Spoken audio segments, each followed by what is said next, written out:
Gearing up for the biggest event yet, the Pride Parade is coming.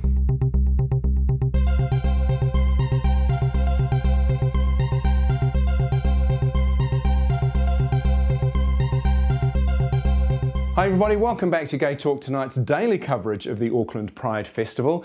Now in 3 days' time on the Saturday the 16th of February, Auckland will play host to the Pride Parade. It's a huge event, the largest in the festival, and it's also the first time in 10 years that Auckland has actually hosted a gay parade, so it's pretty huge.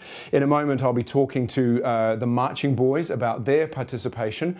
But first, organiser Jonathan Smith is here to tell us a little bit about what we can expect on the day. I think what the audience are going to see will not disappoint in any way whatsoever. They're going to get a really good splattering, I don't know if that's quite the right word, but it sounds good, a really good splattering of colour, culture, flavour of our community. And we've got to remind ourselves that our community is vast. There's so many different cultures within our own community. Audiences are going to see that, they're not going to be disappointed. Now it's a day parade.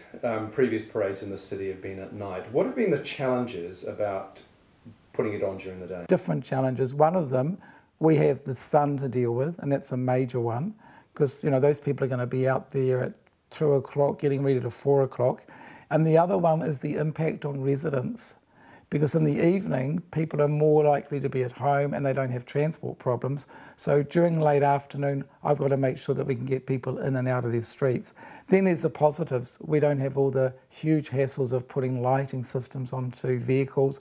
We don't have to worry about lighting the glam stand and the parade route. So there's been a lot of positives. So in the long run, it probably works out cheaper doing a parade in the afternoon. Lastly, just in terms of numbers of people actually coming to watch it, have we any idea what to expect? In my mind, I have a number, and naturally for the logistics and health and safety and for police and security, I have a number.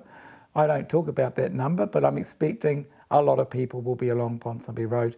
We've really got nothing to go back and look at. We can't really compare to Hero, having an afternoon parade. But I would say that Ponsonby Road will be rocking for many hours. So that's the parade taken care of, but Buffy and Bimbo, your alter ego, have an event. Just quickly tell me about that. We have Buffy and Bimbo's Bingo with Balls, and people think it's a show. It's not a show, it's Bingo with Balls, and that's on the Sunday at the end of the festival. Fantastic. Thank you so much for coming in. I can't wait for the parade. Thank you. Now, of course, it wouldn't be a gay parade without marching boys, and this year, the marching boys are back. If you've been wandering in Victoria Park on one of these summer evenings, you might have noticed a bunch of boys making rhythmic movements to music. They are the marching boys, and they'll be a popular and integral part of this weekend's Pride Parade. So just what can we expect from the boys? I know you can't tell me too much because you want to keep it under wraps, but what kinds of things are you planning for the parade? A lot of flirting, obviously. They are the marching boys. Very, very high energy music. We have a great soundtrack compilation, which is brilliant. And we have 4 or 5 different sets of moves, and they'll just continue from the start of the parade right through to the end. A lot of crowd interaction. It's about the audience, and it's about having a lot of fun. So the boys will be playing to both sides of the road. You, of course, used to be a marching boy yourself, but you're not this year.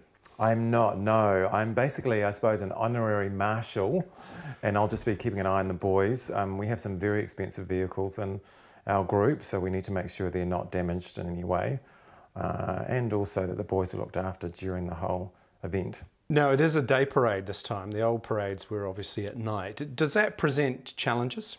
It's caused us a bit of issue in terms of people participating, which I found quite interesting.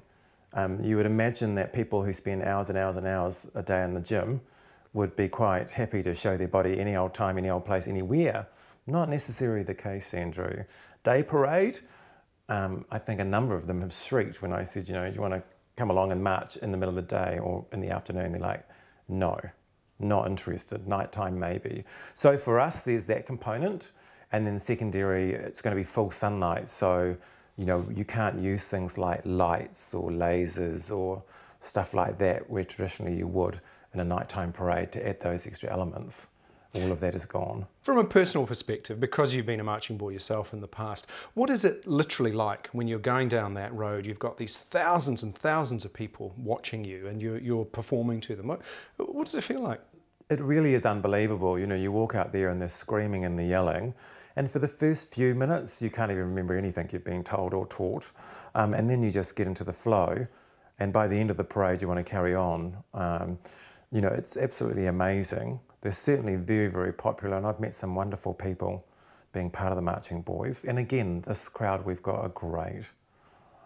So we'll kick off and we'll have a lot of fun. So what would you like to hear from the crowd?